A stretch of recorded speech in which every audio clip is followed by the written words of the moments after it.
فرمایا۔ حضرات گرامی، آزادی کی لڑائی کے شروعاتی دور کے متوالوں میں بنگال کے نواب سراج شیر محسوب ٹیپو سلطان جیسے بے شمار رہنما شامل تھے۔ ان کے بعد آزادی ہند کی تاریخ کا نہایت ہی انقلاب باب ہے۔ رسمی بنیاد تحریک، اس تحریک کا یہی نتیجہ تھا کہ کیا ہندو کیا مسلم ہر کوئی کے دل میں ظالم انگریزوں کو بھارت سے بے دخل کرنے کی امنگ پیدا ہوئی۔ اسی طرح آزادی کی بانی مولانا عبید اللہ سندھی تھے۔ ان کی قیادت میں مولانا محمود حسن مرہون انگریزوں کو بھارت سے بے دخل کرنے کے لیے ہمیشہ متحرک رہتے تھے۔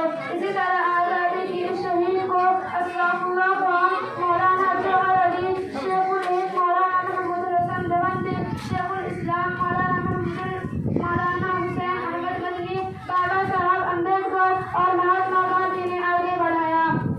آزادی کی لڑائی بھارت کی اجتماعی لڑائی تھی۔ اس اتحاد کو دیکھ کر انگریز بھارت کو چھوڑنے پر مجبور ہو گئے۔ ہمارا ملک آزاد ہو گیا۔ آخر میں اس شعر کے ساتھ اپنی بات تکمیل کرنا چاہوں گی۔ وفاداری وطن سے ہو یہی اسلام کہتا ہے، وفاداری وطن سے ہو یہی اسلام کہتا ہے۔ ہم اپنے دل کے ہر گوشے میں ہندوستان رکھتے ہیں۔ السلام علیکم۔